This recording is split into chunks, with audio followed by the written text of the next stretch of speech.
போர் என்றால் போர் சண்டை பிடிப்பதை தாண்டி இந்தியாவிற்கு என்ன பாதிப்பு என்பதும் உலகிற்கே இது ஒரு பொருளாதார நெருக்கடி ஏற்படுத்தியிருக்கு. என்ன மாதிரி நெருக்கடி? மிக பயங்கரமான நெருக்கடி. இந்த நெருக்கடியின் வாயிலாக அமெரிக்காவுடைய 7 தளங்களை 27 கொண்ட நாடுகளும் இப்போது கதற ஆரம்பிச்சிட்டாங்க. ஏதோ நம்ம ஆட்கள் நினச்சிக்கிட்டு இருக்கான் இந்த போர்னால அங்கே நடக்குது நமக்கு என்னப்பான்னு. அப்படி இல்லை. ஆண்டிப்பட்டியிலும் அம்பா சமுத்திரத்திலும் ஆலங்குளத்திலும் ஆறுமுகநேரியிலும் பாதிக்கும். இப்போ என்னன்னா இதில் பாதிப்புல மிகப்பெரிய பாதிப்புக்கு உள்ளாவது இந்தியா தான். என்ன ஆனாலும் சரிதான் அப்படிங்கிற முடிவுக்கு ஈரான் வந்துடுச்சு. ஏன்னா அவனுக்கு இழப்பதற்கு ஒன்றும் இல்லை. கப்பல்கள் 11 கப்பலை கொண்டு நிறுத்தியிருக்கான். அதில் என்னெல்லாம் இருக்குது? இல்லாதது ஒன்றும் இல்லை. 90 ஆண்டு காலம் தன்னால் இயங்கக்கூடிய அணு கதிரியங்கள், air defence system, electronics warfare, radar system, 5000க்கும் மேற்பட்ட படை வீரர்கள், கண்காணிப்புகள், ட்ரோன்கள், ஹோமோசாக் போன்ற பல விதங்கள் என்ன இல்லைங்கிற அளவுக்கு கொண்டு நிறுத்தி நம்மளை மிஞ்ச முடியாது அப்படின்னு அமெரிக்கா கணிப்பு போட்டாங்க. சனிக்கிழமை போரை ஆரம்பித்து ஞாயிற்றுக்கிழமை தலைவரை கொலை செய்து திங்கட்கிழமை நாட்டில் பெரும் பிரளயத்தை ஏற்படுத்தி மக்கள் புரட்சியை வெடித்து செவ்வாய்க்கிழமை ஈரான் வீழ்ச்சி அடையும், புதன்கிழமை அமெரிக்கா உள்ள நுழையும். இதான் திட்டம். ஈரான் பேசும்போது நேற்று சொல்லிட்டாங்க. என்ன சொல்லிட்டாங்கன்னா இறுதி வரை போர். இறுதி வரைனா என்ன மீன்? சாவை காட்டியும் அழிய காட்டியும் போர். அழிவை பற்றி எங்களுக்கு கவலை இல்லை. எதிரிகள் அழியணும் இல்லை தாங்கள் அழியணும். யார் அழிந்தாலும் சரி, நாங்கள் அழிந்தாலும் எதிரிகள் அழிந்தாலும் நாங்கள் இனி விட போறதில்லை. சீனாவுடைய ஏர் டிஃபென்ஸ் சிஸ்டம் சீனா எல்லாமே கொடுத்துருக்காங்க. இவங்க நாட்டு ஆயுதத்தை மட்டும் வச்சு போர் நடக்கலை. நிறைய பேர் விஷயம் தெரியாமல் சொல்கிறான் சீனா சப்போர்ட் பண்ணலையே என்று. சீனா சப்போர்ட்டில் தான் ஓடுது. சீனாவுடைய செய்வதி படங்கள் இருக்குது பாருங்கள், சேட்டலைட் பிக்சர், அதுதான் காட்டி கொடுத்துக்கிட்டு இருக்கான். இந்த இடத்துல வர்றான், அந்த இடத்துல வர்றான். ஏன்னா சேட்டலைட் பிக்சரில் அவங்ககிட்ட இருக்குது ஈரானில். சீனா super power, advisor and satellite picture. இப்போ சீனாவும் வடகொரியாவும் ரஷ்யாவும் இணைந்து தான் இந்த பங்கை அவர்களுக்கு வேறு விதத்தில் செய்து கொண்டிருக்கிறார்கள், நேரடியாக வரவில்லை. இந்த போரில் ஒரு விஷயம் யாருமே சொல்லாத ஒரு விஷயத்தை நான் சொல்ல போகிறேன். காலை கிடைத்த தகவல், நேற்று நள்ளிரவு கிடைத்த தகவல், அமெரிக்காவுக்கு இஸ்ரேலுக்கு ஆயுத பற்றாக்குறை பெரிய அளவில் வரப்போகிறது. ஈரானை காலி செய்ய முடியாது. ஏனென்றால் ஈரான் நேற்று முன்தினம் ஒரு அதிர்வு ஏற்பட்டிருக்கிறது நாட்டில். என்னடான்னு பார்த்தா 11 குண்டுகளை அவர்கள் தயார் செய்யக்கூடிய அளவிற்கு அணு ஆயுதங்களை சரி செய்து விட்டார். கடைசியாக அவங்க அணுகுண்டை போடுறதுக்கு வாய்ப்பு இருக்குன்னு சில எக்ஸ்பர்ட் சொல்றது கவலைக்குரிய ஒரு செய்தி. மிக மிக மிக கவலை. அப்படி நடந்துச்சுன்னா ஈரானுக்கு சப்போர்ட்டா மற்ற உலகம் அழிஞ்சு போயிடும். மற்ற உலக நாடுகள் சப்போர்ட் பண்ணுவாங்க. அரசியல் தகவல்களை உடனுக்குடன் தெரிந்து கொள்ள பாயிண்ட் ஆஃப் வியூ சேனலை சப்ஸ்கிரைப் செய்யவும். சார் வணக்கம் சார். 5வது நாளாக தொடர இந்த போர், ஈரானுக்கும் இஸ்ரேலுக்கும் நடக்கக்கூடிய இந்த போர் மிகப்பெரிய அடுத்த கட்டத்தை நகர்ந்துருக்கு. தொடர்ந்து பல நாடுகள் ஒவ்வொரு நாட்டுக்கும் சப்போர்ட் பண்ணாலும் இந்த போர் ஆரம்பிக்கிறதுக்கான காரணம் என்னவா இருந்திருக்கும் அப்படிங்கிறது ஷார்ட்டாக சொல்லிட்டு, இதுக்கு இந்தியாவுக்கும் என்ன மாதிரியான பாதிப்புகள் ஏற்படும், மோடி அவர்கள் இதில் எந்த நிலையில் இருக்காரு அப்படிங்கிறது சொன்னால் இருக்கும் சார். இந்த போர் இப்போ நம்ம உட்கார்ந்துருக்கிறோம். இன்றைக்கு புதன்கிழமை. சனிக்கிழமை இந்த போர் ஆரம்பித்தது. சனிக்கிழமை ஃபுல்லாக முடிஞ்சது. சனிக்கிழமை தான் உச்சபட்ச தலைவர் இமாம் அலி கமேனி படுகொலை செய்யப்பட்டார். சனி, ஞாயிறு, திங்கள், செவ்வாய், இன்றைக்கு புதன், 5வது நாள். 5 நாள் இந்த போர் எப்படின்னா உலகத்தை உருக்குலைய வச்சிருக்கு. உலகத்தை உருக்குலைனா நீங்கள் இந்தியாண்டு ஒரு கேள்வி கேட்டீங்க. போர் என்றால் போர் சண்டை பிடிப்பதை தாண்டி இந்தியாவிற்கு என்ன பாதிப்பு என்பதும் உலகிற்கே இது ஒரு பொருளாதார நெருக்கடி ஏற்படுத்தியிருக்கு. என்ன மாதிரி நெருக்கடி? மிக பயங்கரமான நெருக்கடி. இந்த நெருக்கடியின் வாயிலாக இந்தியா இப்போ நாம் அடுத்த வாரம் என்ன செய்ய போகிறோம் என்ற கேள்வியில் அமெரிக்காவுடைய பாரிய கூட்டாளிகள் Saudi Arabia, United Arab Emirates, அதே மாதிரி கத்தர், ஜோர்டான், அதே மாதிரி பஹ்ரைன், ஓமன், இந்த மாதிரி அமெரிக்காவுடைய 7 தளங்களை 27 கொண்ட நாடுகளும் இப்போது கதற ஆரம்பிச்சிட்டாங்க. எப்படி கதறாங்க அப்படின்னு பார்த்தா, ஒரு மனிதன் எப்போ கதறுவான்? அவனுடைய அடிவயிற்றில் அவனுக்கு பொருளாதாரத்தில் சீரழிவு வந்தால் அவன் கதற ஆரம்பிச்சிருவான். எல்லாரும் அப்படித்தானே. ஏசி கேட்க மாட்டான், 2வது தான் ஏசி. காரு, பைக் இல்லை. முதல்ல பசி, வாழ்வாதாரத்துக்கு தேவையான முதல்ல கொஞ்சம் போல சாப்பாடு. நீங்கள் எவ்வளோதான் நீங்கள் ஏசிலே போயிட்டு இருப்பீங்க சார். நீங்கள் ஏசிலே போயிட்டு ஜம்முன்னு எல்லாம் ஆனால் ஒரு இடத்துல போயிட்டு ஏதாவது கொஞ்சம் சாப்பாடு தாங்க கேட்பீங்க. அதுதான் இப்போ நடக்கு. இது எங்கே நடக்குன்னா ஏதோ நம்ம ஆட்கள் நினச்சிக்கிட்டு இருக்கான் இந்த போர்னால வந்து அங்கே நடக்குது நமக்கு என்னப்பான்னு. அப்படி இல்லை. ஆண்டிப்பட்டியிலும் அம்பா சமுத்திரத்திலும் ஆலங்குளத்திலும் ஆறுமுகநேரியிலும் பாதிக்கும். இப்போ என்னன்னா இதில் பாதிப்புல மிகப்பெரிய பாதிப்புக்கு உள்ளாவது இந்தியா தான். இப்போ நீங்கள் கேட்டீங்களா இந்தியாவுக்கு என்ன பாதிப்புன்னு, அது அப்படியே நம்ம ஒரு வரலாறாக சொல்லுவோம்.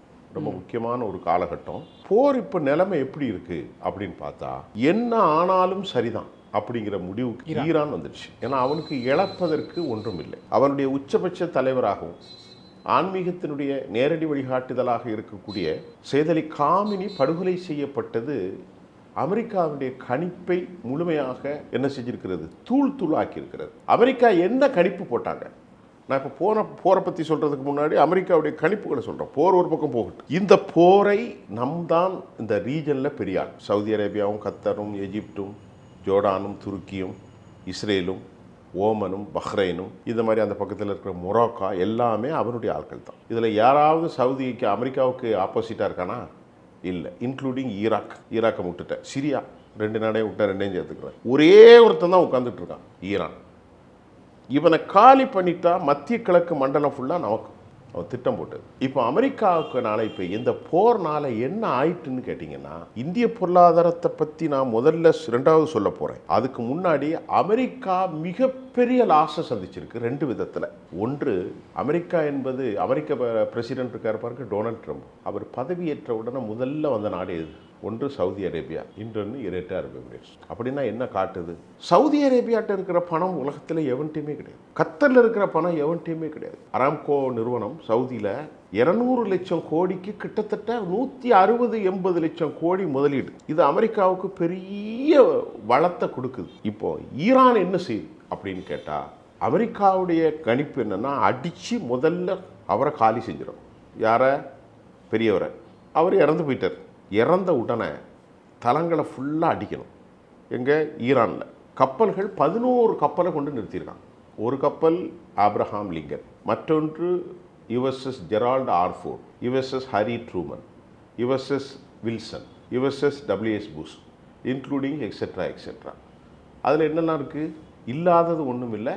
90 ஆண்டு காலம் தன்னால் இயங்கக்கூடிய அணு கதிரியங்கள், air defence system, electronics warfare, radar system, 5000க்கும் மேற்பட்ட படை வீரர்கள், கண்காணிப்புகள், ட்ரோன்கள், ஹோமோசாக் போன்ற பல விதங்கள் என்ன இல்லைங்கிற அளவுக்கு கொண்டு நிறுத்தி நம்மளை மிஞ்ச முடியாது அப்படின்னு அமெரிக்கா கணிப்பு போட்டாங்க. அமெரிக்காவுடைய கணிப்பு இன்னைக்கு லண்டனில் நான் உங்கள் சேனலுக்கு வர்றதுக்கு முன்னாடி வெளியேறி இருக்கு. சனிக்கிழமை போரை ஆரம்பித்து ஞாயிற்றுக்கிழமை தலைவரை கொலை செய்து திங்கட்கிழமை நாட்டில் பெரும் பிரளயத்தை ஏற்படுத்தி மக்கள் புரட்சியை வெடித்து செவ்வாய்க்கிழமை ஈரான் வீழ்ச்சி அடையும், புதன்கிழமை அமெரிக்கா உள்ள நுழை. இதான் திட்டம். இதற்கு மாறாக இன்றைக்கு போர் எப்போது நிறுத்தப் போகிறீர்கள் என்று ரகசிய பேச்சுவார்த்தைக்கு அமெரிக்கா முனைவதும், இஸ்ரேல் இதை தாக்குப்பிடிக்க முடியாமல் சீனாவோடு நேரடியாக தொடர்பு கொள்வதும், அரபு நாடுகள் அமெரிக்காவினை நம்பி பாதுகாப்புக்கு இருந்த அரபுகள் அமெரிக்கா கைவிட்ட நிலையில், பின்னாடி அந்த கான்சிக்வன்ஸ் அப்புறம் சொல்கிறேன், அமெரிக்காவால் முழுவதும் கைவிடப்பட்ட அரபுகள் அவர்களுடைய தலங்களும் போய், அவர்களுடைய வளங்களும் போய், அவர்களுடைய எண்ணெய் வயல்களும் இன்றைக்கு பட்டி எறிகிறது. குவைத்திலும் துபையிலும் அபுதாபியிலும் ரியாதிலும் சவுதி அரேபியாவிலும், அதே மாதிரி கத்தர், பஹ்ரைன், ஓமன்லாம். இப்போ என்ன அப்படின்னா, அந்த போரில் ஈரான் பேசும்போது நேற்று சொல்லிட்டாங்க, ஈரானுடைய வெளிவிவகாரத்துறை அமைச்சரும் ஈரானுடைய டிஃபென்ஸ் கோரியாருடைய தலைவர், அவருடைய பேர் அலி லாரிஜானி, வெளிவிவகாரத்துறை அமைச்சர் அப்பாஸ் அராகச்சி, இஸ்மாயில் பாகவி என்ன சொல்லிட்டாங்கன்னா, இறுதி வரை போர். இறுதி வரைனா என்ன மீன்? சாவை காட்டியும் அழிய காட்டியும் போர். அழிவை பற்றி எங்களுக்கு கவலை இல்லை. எதிரிகள் அழியணும், இல்லை தாங்கள் அழியணும். யார் அழிஞ்சாலும் சரி, நாங்கள் அழிந்தாலும் எதிரிகள் அழிந்தாலும் நாங்கள் இனி விட போறதில்லை.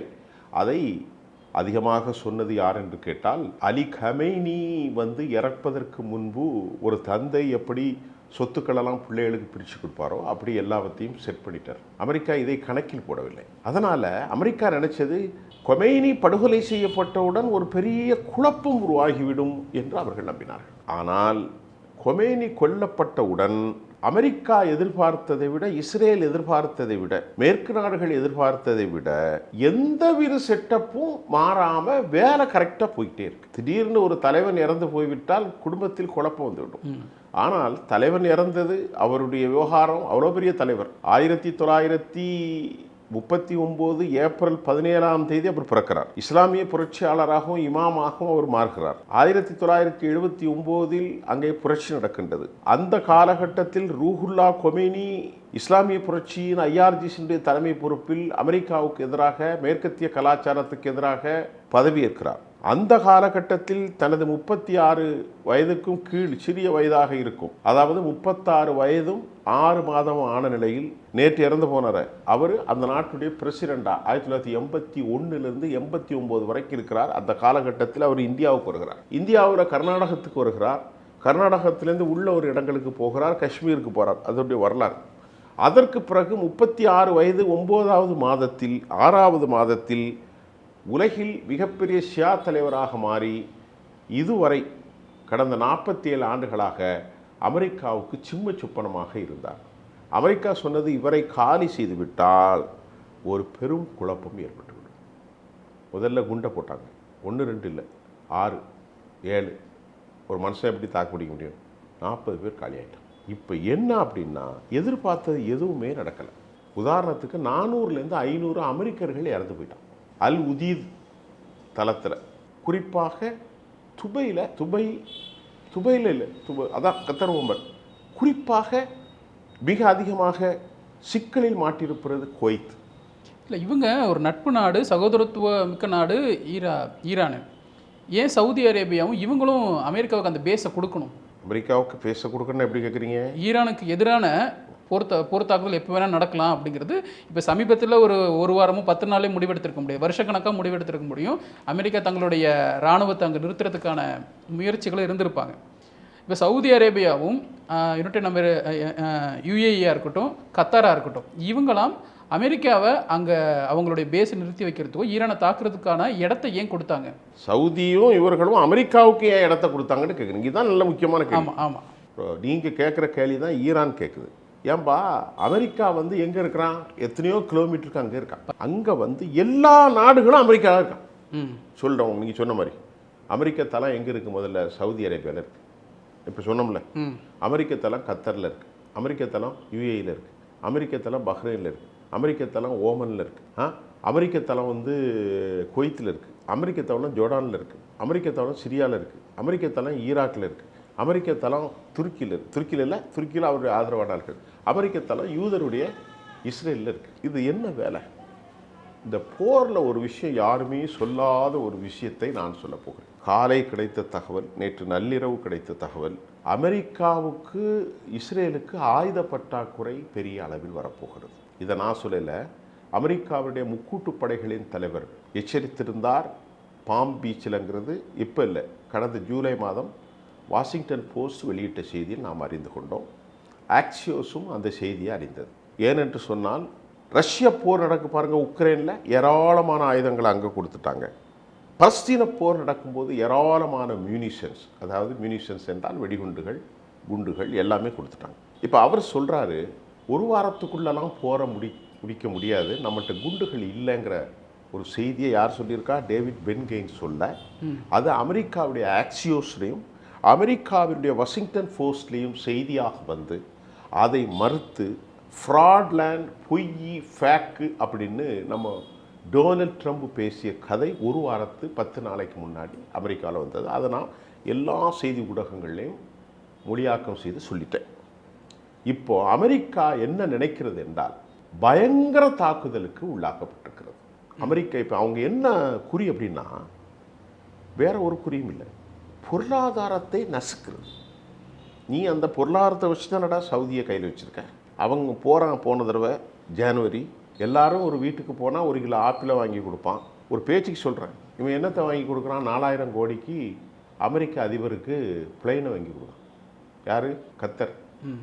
தன் நண்பன் வந்தான்னா ஏதாவது ஒன்று கொடுப்பான். பரிசு எப்படி கொடுக்குறான்? 4000 கோடிக்கு நம்ம திருவூரில் முருகன் கோயில் பக்கத்தில் கீழே திருவிழாவில் போட்ட மாதிரி உலகத்தில் எல்லா வசதிகளும் கொண்ட பெரிய எதை கொடுக்குறான்? ஃப்ளைட்டை கொடுக்குறான். அதை கொண்டு அமெரிக்காவில் சும்மா நிறுத்தி வச்சுருக்கான். 4000 கோடி. இதுதான் ஈரான.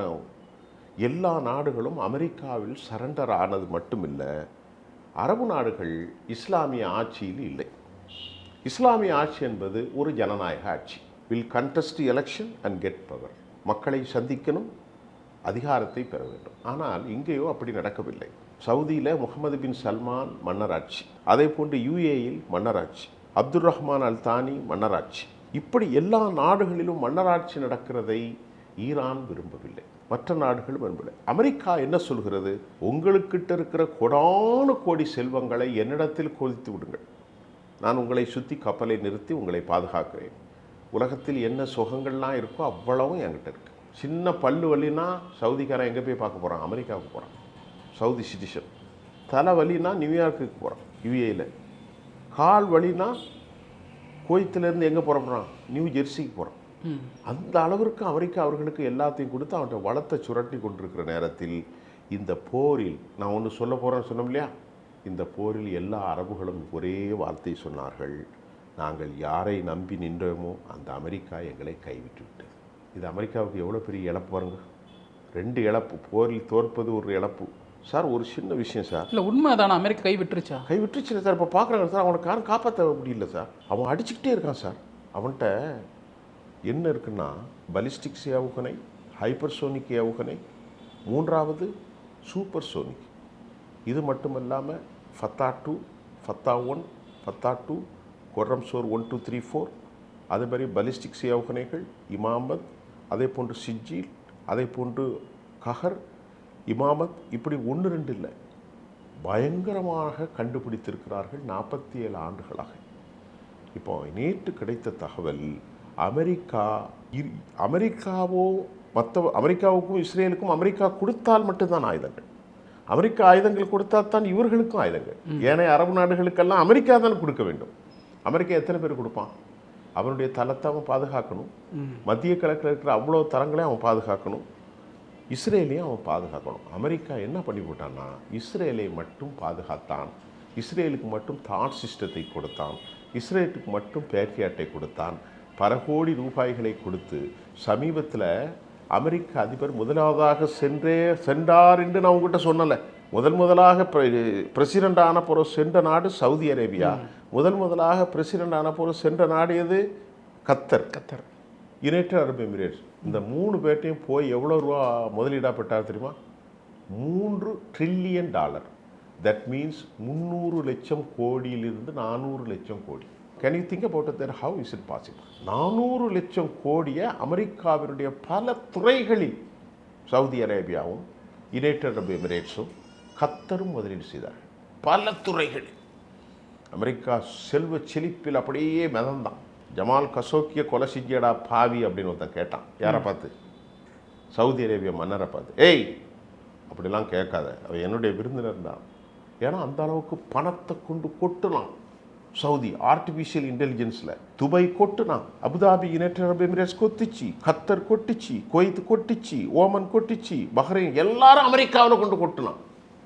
இன்னைக்கு அமெரிக்கா பெரும் சிக்கலில் என்ன மாட்டி இருக்கிறது. எல்லாரும் சொல்கிற, ஒரு இடத்துல பணத்தை கொடுத்தனடா, உனக்கு எல்லாம் கொடுத்து நீ என்ன காப்பாற்றுவேன்னு சொன்ன. இன்னைக்கு ஈரான்கிட்டேருந்து ஒருத்தனையும் காப்பாற்றலை. ஈரான் என்ன பண்ணான்னா, தலைவர் இறந்த பிறகு மோனை இதை யார் காட்டி கொடுத்தான்னு பார்த்தான். இப்போ நமக்கு கிடைச்ச இன்டெலிஜென்ஸு சவுதி அரேபியா தான் காட்டி கொடுத்துருக்கு. காலை தொழுது விட்டு 7:30 மணிக்கு பேச்சுவார்த்தை நடக்கிறது, ஆலோசனை, போரை எப்படி சந்தித்துக் கொள்வது. இது எப்படி தெரிஞ்சது? ஆனால் இன்டெலிஜென்ஸு பயங்கர உஷார். Central investigation agency America. இஸ்ரேலுடைய மொசாத் பயங்கரமான உஷார். ஒரு தலைவனுக்கு நானாக தான் கேட்டேன், உலகத்தில் பெரிய தலைவன் கொமேனி, ஈரானின் அனைவருடைய உயிரோடும் ஊனோடும் கலந்து போன தலைவன் கொமேனி.